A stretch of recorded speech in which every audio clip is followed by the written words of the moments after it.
సత్యనారాయణ గారు, foreign institutional investors అనేవాళ్ళు ఎక్కువగా ఎలాంటి షేర్లు కొంటుంటారు? అదేవిధంగా ఎలాంటి షేర్స్ అమ్ముతుంటారు? ఇది మంచి ప్రశ్న. ఎందుకంటున్నానంటే మార్కెట్ పెరుగుతూ ఉంటుంది.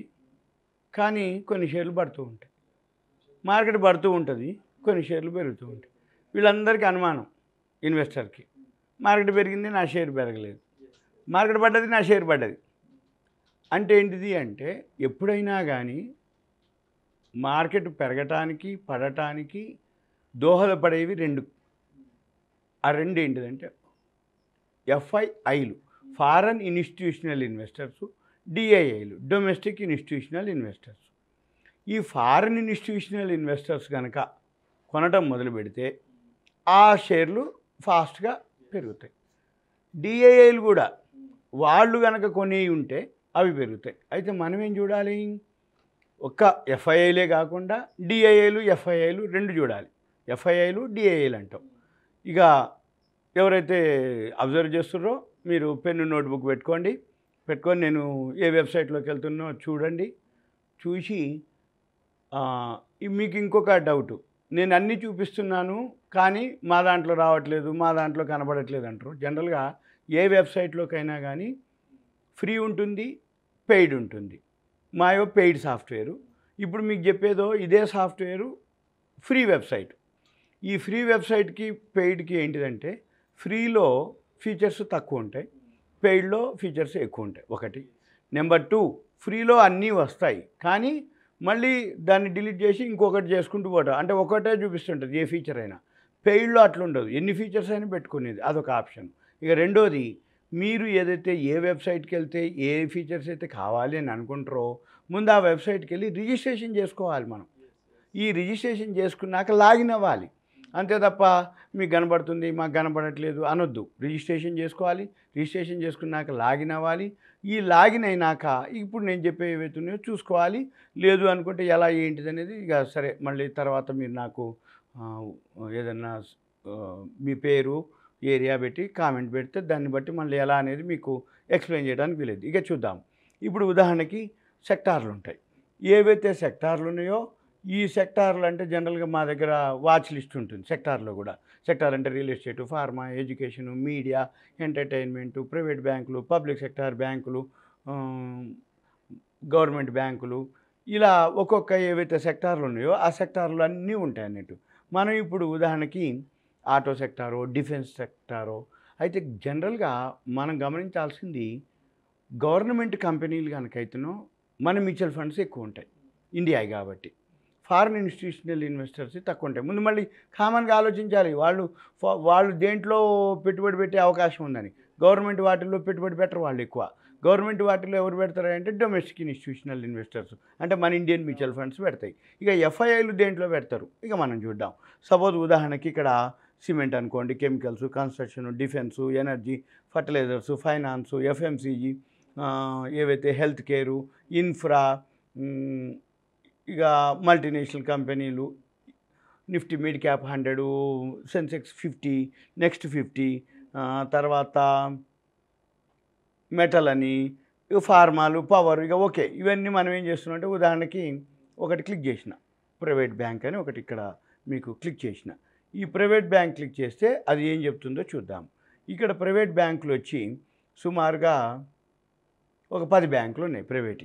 అంటే Bandhan, RBL, IDFC, IndusInd bank, ICICI. ఇప్పుడు మనం ఏం చేయాలంటే ఇక్కడ డైరెక్ట్గా ఈ డేటాలో ఎఫ్ఐఐ అని ఒక వర్డ్ ఉంది, దీన్ని క్లిక్ చేయాలి.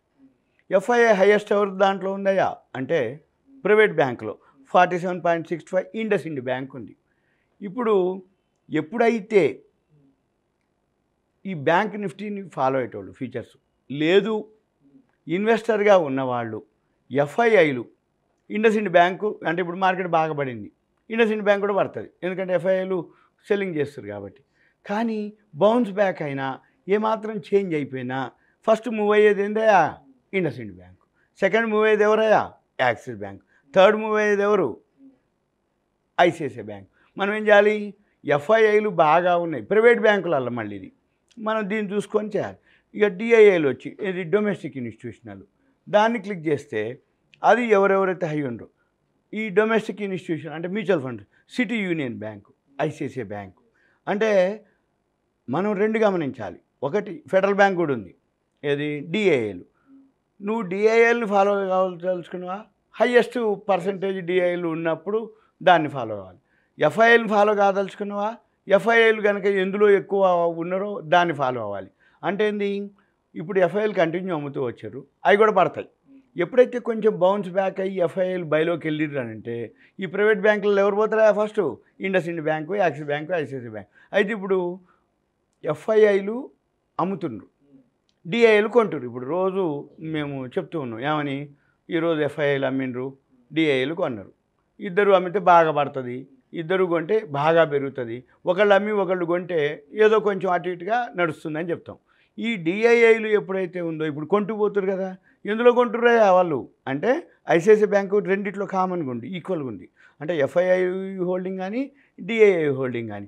ఇక మనం ఏం చేయాలి, ఐసిఐసిఐ బ్యాంక్ తగ్గితే కొనుక్కోయ్యా, ఇంకేం చేయక్కర్లే. ఎందుకు, ఎఫ్ఐఐలు కొన్నాం, ఎఫ్ఐఐల స్టేక్ ఎక్కువ ఉంది, అందులో డిఐఐల స్టేక్ ఎక్కువ ఉంది. ఎప్పుడైతే ఎఫ్ఐఐలు డిఐలు రెండు స్టేక్ ఉందనుకో ఎవరో ఒకళ్ళు కొంటుంటారు కదా, మరి ఎవరో ఒకళ్ళు కొంటున్నప్పుడు ఏమైంది, అది పడితే పెరుగుద్ది.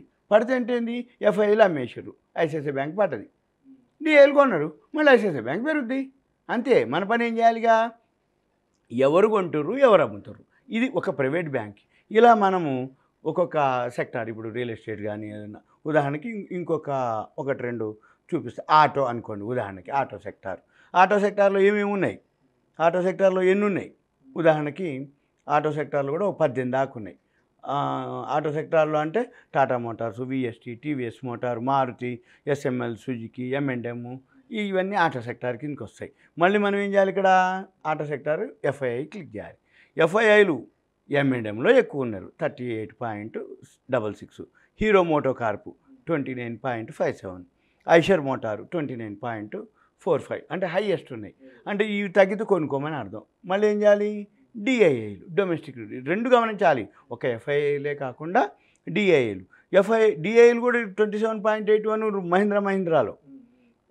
నెక్స్ట్ వచ్చి టీవీఎస్ మోటార్లో ఎఫ్ఐఐలు స్టేక్ బాగా తక్కువ ఉంది కానీ డిఐఐల స్టేక్ ఎక్కువ ఉంది. అయితే నువ్వు డిఐఐలను ఫాలో అవుతావా, టీవీఎస్ మోటార్ ఫాలో అవ్వాలి, ఎఫ్ఐఐలను ఫాలో అవుతావా, M&M ఫాలో అవ్వాలి.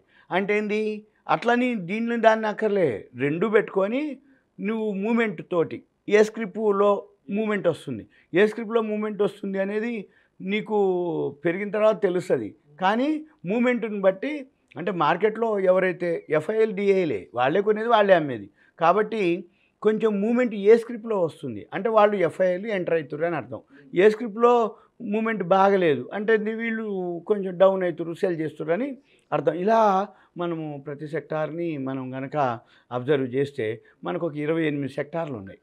అంటే real estate, pharma, education, private bank, మన గవర్నమెంట్ బ్యాంకులు, తర్వాత entertainment, media, consumer goods, FMCG, fast moving consumer goods, health care, ఇవన్నీ ఏవైతే ఉన్నాయో ఒక 28 సెక్టార్లు ఉన్నాయి. 28 సెక్టార్లో మీరేం చేయొచ్చు, అన్నీ ఉండవు. మొత్తం కలిపితే ఒక 3-4 చేసుకుంటే ఒక 100+ దొరుకుతాయి ఈజీగా. ఒక 100 దీంట్లో ఒక 100 తీసుకునుకో, అవి చేస్తే చాలు. కౌరవులు 100 మంది అక్కర్లే, పాండవులు 5 చాలు. ఈ 5 ఎవరు అనేది మీరు ఎత్తుకోవాలి, 5 ఎవరు అనేది చూడాలి. అప్పుడు మీకు అది పెద్ద క్వశ్చన్ కాదు. అయితే ఇవన్నీ ఏదో నా దగ్గర స్క్రీనర్ ఉందని నేను ఏదో చూసి చెప్తున్నాను కాదు, మీరు కూడా ఫాలో అవ్వాలి, నేర్చుకోవాలి, చేయాలి. ఎందుకంటున్నంటే బంగారం కొనాలంటే ఆ ప్యూరిటీ ఏంటిదో తెలవాలి. అలానే మనము సింపుల్గా కూరగాయలు కొనేవాళ్ళు కూడా అంటే ఇప్పుడు టమాటా కొనాలి, పండుదా, పచ్చిదా, మాగిందా, లేకపోతే మెత్తగుందా, మళ్ళీ మనం 4 రోజులకు వాడతామంటే అది పాడైపోద్దా, ఇవన్నీ చూసుకొనే కొంటాం. ఆకుకూరలు కానీ ఏమన్నా, మరి ఆకుకూరలకు కూరగాయలు కొనేటప్పుడు ఇంత జాగ్రత్త తీసుకుంటే మరి నిన్ను పైసలు పెడుతున్నప్పుడు మరి ఇంకెంత జాగ్రత్త తీసుకోవాలి మనం అంటే ముందు నేర్చుకొనే చేయాలి. ఇది సింపుల్గా ఎఫ్ఐఐలు డిఐలు రెండు ఒక ఫారిన్ ఇన్స్టిట్యూషన్లే కాకుండా రెండు చూసుకుంటే మనకి తెలిసిపోతుంటుంది. మళ్ళీ వీళ్ళు ఎప్పుడైతే సెల్ చేస్తారో మనం కూడా ఇక ప్రాఫిట్ మీ ఇష్టం, మీరు ఎక్కడ ఎంటర్ అవుతారు ఎక్కడ ఎగ్జిట్ అవుతారు చూసుకొని ఒక 1-2%, 3% చూసుకుంటూ ఎంటర్. దయచేసి ప్రేక్షకుల విజ్ఞప్తి, ఈ వీడియోలో ప్రస్తావించిన కంపెనీల పేర్లు కేవలం ప్రేక్షకులకు అవగాహన కొరకు ఒక ఉదాహరణగా మాత్రమే ప్రస్తావించడం జరిగింది. ఇవి మా వ్యక్తిగత రికమెండేషన్ అయితే కాదు. ప్రేక్షకులు మరొక్కసారి గమనించగలరు. నమస్తే. నమస్తే. ఇలాంటి మరిన్ని interesting videos and valuable information కోసం వెంటనే మా సుమన్ టీవీ మనీ ఛానల్ను సబ్స్క్రైబ్ చేయండి, లైక్ చేయండి, షేర్ చేయండి. అదేవిధంగా మీ అభిప్రాయాలను వీడియోస్ కింద కామెంట్స్ రూపంలో మాకు తెలియజేయండి. This is Vishnu signing off.